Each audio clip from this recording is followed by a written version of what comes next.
Bienvenidos y bienvenidas a Conversaciones en la Nube. Nos acompaña Jesús Munárriz Peralta, poeta, editor y traductor literario. Director de Ediciones Hiperión, ha sido galardonado con el Premio Nacional a la Mejor Labor Editorial Cultural, el Premio Internacional de Poesía Clemente Révora y el Premio Panhispánico de Traducción Especializada.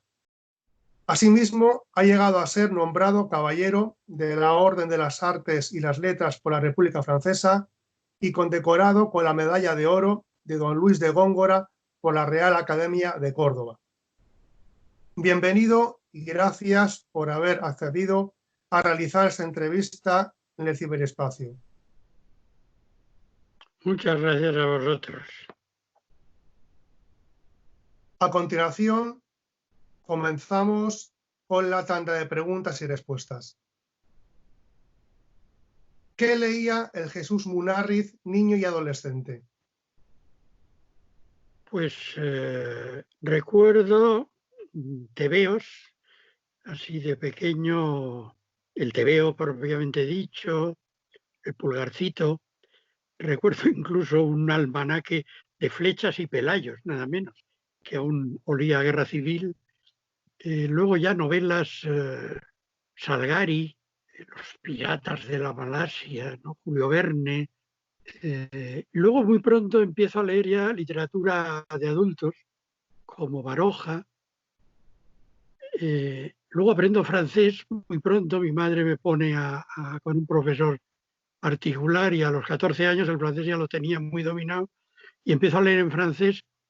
Y tengo ahí una historia un poco chusca porque leí una novela, nada más publicarse en Francia, contó mucho escándalo, era Bonjour Tristesse de Françoise Sagan, que era una chica muy joven también, una novela un poco de escándalo. Y yo vivía en Pamplona, de vez en cuando íbamos a Bayona, que estaba cerca, y me compré Bonjour Tristesse, me compré también un libro de uno que me sonaba el nombre, entonces yo tendría 16 años, que era Jean-Paul Sartre, y volví a Pamplona, los leí, me gustaron, y con mi profesor de literatura, que era un jesuita, iba a los jesuitas, pues se los pasé, le digo, son unas novelas estupendas y tal. Y al poco tiempo me volvió y dije, bueno, no, me dijo, las novelas están bien, pero este autor está en el índice de libros prohibidos y lo tienes que destruir. Y bueno, al final hice un auto de fe y quemé los 2 libros en un barreño. Pero bueno, no he vuelto a incidir en esas cosas. Pero como ves, ya muy pronto, aún en el bachillerato, ya estaba leyendo cosas que no debía. ¿Por qué licenciado en Filología Germánica y no en Arquitectura? Vine a Madrid con ideas de hacer arquitectura y entonces había que hacer, para todas las carreras de ciencias, había 2 cursos que se llamaban de estudios comunes, ¿no? Y me matriculé y estuve los 2 cursos y aprobé pues geología, geografía, química, no sé cuántas más, pero había 2 que eran matemáticas y física, que evidentemente eran fundamentales para cualquier carrera de ciencias, de las que no abrí los libros, eran de aquellos libros intonsos que había que abrir con una plegadera, con un cuchillo, y no los abrí porque eran 2 temas, 2 asignaturas que no me iban nada. Con lo cual, después de 2 años, había aprobado todo, había dibujado muchísimo, había ido a una academia de preparación de arquitectura, me pasaba el día dibujando, pero no hice, claro, ni matemáticas ni física, con lo cual pues me di cuenta de que aquello no era lo mío y decidí que lo que me gustaba eran las letras, había leído mucho también en aquellos 2 años, para lo cual tuve que hacer un año más, corto que era, y para matricularme en Filosofía y Letras tuve que aprobar latín y griego, esas 2 asignaturas que no venían en el bachillerato de ciencias, ¿no? Así que perdí un año más, con lo cual me matriculé en Filosofía con 3 años de diferencia sobre mis compañeros de clase, ¿no? Y lo que hice fue Filosofía y Letras. Y dentro de Filosofía, como sabes, pues hay una serie de especialidades Y al llegar, yo había dado, después de aprender francés, había aprendido alemán, ya en Pamplona. Con lo cual, al llegar el momento de la especialidad, elegí filología germánica, pues porque eran muy pocos, porque en francés había como 100 y pico y en alemán éramos 6 o 7. Y dije, pues me meto aquí en alemán. Total que acabé con esa carrera. Como no pensaba dedicarme a la enseñanza, pues bueno. Y la verdad es que ha marcado mucho mi vida, porque luego me he dedicado a traducir autores alemanes y a publicar autores alemanes. Y ha sido, bueno, una parte de mi vocación literaria muy marcada por la poesía alemana. ¿Cuándo surge el Jesús Munárriz poeta y cuál es su obra escrita más personal? A los 14 años, nuestro profesor de literatura, que era ese mismo que me mandó quemar los libros, nos mandó, después de escribirnos, de enseñarnos cómo eran las formas métricas fundamentales, ¿no? Nos mandó escribir un poema a todos los de la clase. Teníamos que volver con un poema al día siguiente y yo escribí un poema a los 14 años, un poema de encargo al equipo de fútbol de mi ciudad, que era los Asuna. Ese es mi primer poema del que hay constancia, ¿no? Una bobada, pero que, bueno, gustó mucho a mis compañeros. Me sacaron a hombros de clase. O sea, fue una comprobación de que eso de la poesía, por lo menos lo de la rima y el metro, no se me daba mal, ¿no? En cuanto a lo de más personal, yo cuando leo críticas de poesía que suelen decir, pues, el sujeto poemático, el sujeto... No, en mis poemas el sujeto poemático, y he escrito alguno en que lo digo, soy yo. Yo no ando con subterfugios del que el que habla es una persona interpuesta o un supuesto bate, sino que, bueno, lo que en mis poemas estoy todos y en todos mis libros estoy yo. No podría decir cuál es más personal. ¿Qué lleva a Jesús Munárriz a convertirse en editor? Pues la política, porque empecé con un grupo de compañeros de clase de la Complutense de Filosofía. Creamos una editorial el año 64, debió de ser, que se llamaba Ciencia Nueva, ¿no? Y era una editorial que pretendía, digamos, hacer oposición ideológica al régimen, cosa muy difícil porque el régimen controlaba lo que se publicaba, había censura y era dar coces contra el aguijón, ¿no? Pero nos empeñamos en ello y editamos más de 100 libros, en general libros después de un marxismo divulgativo, científico, de historiadores, de filósofos, de economistas. Bueno, luego empezamos una colección de clásicos, que estaba muy bien, ahí ya entraba la literatura, y hubo un momento en que ya estábamos empezando con la poesía cuando nos cerraron la editorial. Hubo uno de aquellos periodos difíciles con huelgas, las huelgas de los mineros asturianos, un estado de excepción, y una decisión del Consejo de Ministros fue cerrar 4 editoriales y una de ellas era la nuestra, ¿no? Con lo cual, pues tuve que dejar mi actividad que me había gustado mucho. Aproveché para acabar la carrera, que había dejado 2 asignaturas sin sacar, y me quedó las ganas de volver a editar, porque me gustaba mucho aquella actividad, ¿no? Que compaginaba, digamos, lo ideológico, lo literario, lo económico, la pasión, bueno, muchas cosas. Y decidí que quería ser editor, pero no me dejaban. Lo intenté varias veces y estaba en una lista negra en el Ministerio de Cultura y nunca me daban permiso. Y bueno, entonces trabajé en otras editoriales, contribuí a lanzar la editorial Siglo XXI cuando no tenía más que un libro, ahí trabajé un par de años. Bueno, otros proyectos, colecciones, poetas. Y el año 75, Cuando Franco ya andaba medio agonizando, lo intenté una vez más, fui al ministerio a pedir el permiso de editor y el entonces director general de Cultura o de lo que fuera me dijo: a usted no le vamos a dar permiso porque está en una lista negra, tal cual, pero busque, usted es muy sencillo, busque una persona que no tenga antecedentes políticos, que no esté fichada y pida el permiso a su nombre. Y sobre la marcha dije: mi madre, por ejemplo. Perfecto, su madre. O sea, que me dio la trampa el mismo que me estaba denegando. Y pedí un permiso a nombre de mi madre, Isabel Peralta, de Pamplona, en Pamplona además, con el domicilio de la casa familiar, y en un mes me dieron el permiso. Con lo cual, mientras tanto, se murió Franco y ya en la primavera del 76 pude publicar el primer libro como Hiperión, aunque como el Isabel Peralta Ediciones era el nombre como empresa, aunque luego era Libros Hiperión. ¿Qué 3 libros de ediciones Hiperión recomendaría para un mes de agosto en Madrid?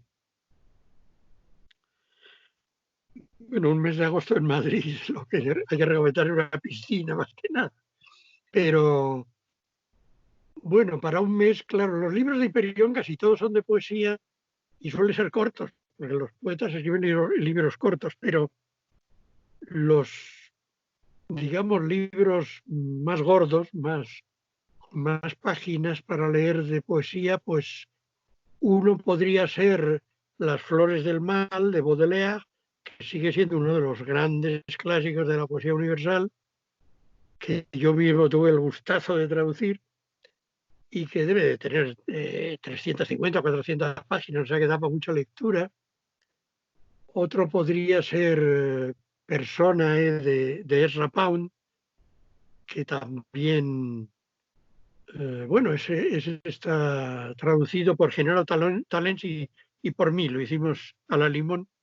También es un libro como de 500 páginas, son libros gordos. Y uno que no es de poesía, pero que yo lo puedo recomendar, que son los trabajos de Persiles y Sigismunda de Cervantes, que muy poca gente ha leído, aun siendo de Cervantes. ¿Goza de buena salud la poesía? Sí, bueno, hay muchísima gente joven acercándose al mundo de la poesía y últimamente con estas cosas de Internet y de la difusión a través de las redes y todo esto, pues aparecen miles, ¿no? A la gente le gusta. Lo que pasa es que no hay mucha afición a la formación, digamos, técnica que todas las artes necesitan, ¿no? Hay más bien una aproximación de seguro que yo sé escribir poemas, como sé cantar, ¿no? Bueno, la gente escribe cositas, se desahoga, pero gente formada, pues hay menos.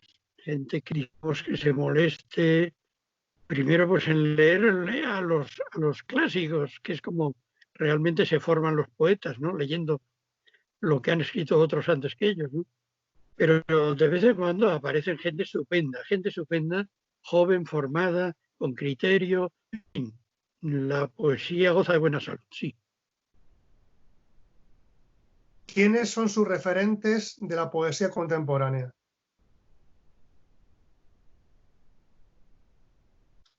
Bueno, eso ya es difícil porque la poesía contemporánea es el mundo entero. Ahora estamos muy comunicados. En el siglo XIX, en España, pues nadie sabía que, yo que sé, que existía Pushkin, por ejemplo, ¿no?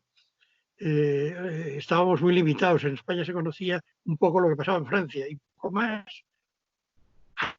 algo de Inglaterra, algo de Alemania.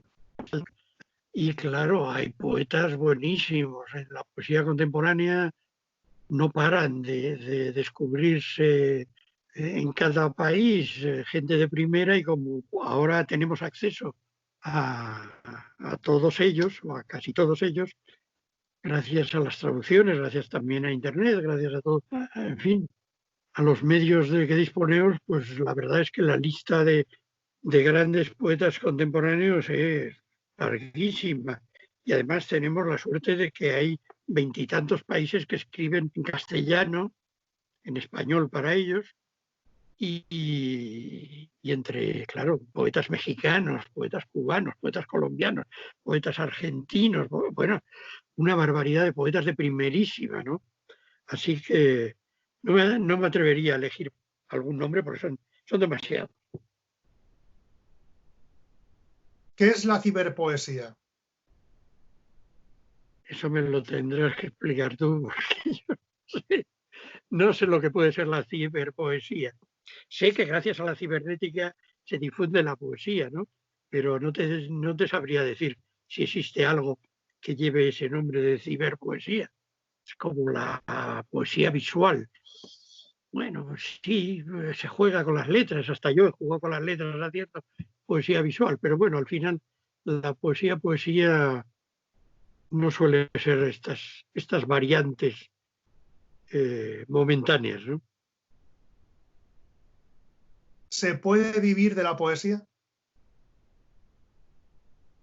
Pues no solo no se puede, sino que no se debe vivir de la poesía, ¿no? Porque ahora hay algunos entre los jóvenes que dicen, ¿por qué? Si los cantantes viven muy bien de hacer canciones, ¿por qué los poetas o los pintores viven muy bien de hacer cuadros, ¿no? ¿Por qué los poetas no podemos vivir de escribir poemas, ¿no? Yo creo que no conviene, no conviene. Bueno, primero es un arte, es la única arte que prescinde completamente del capital.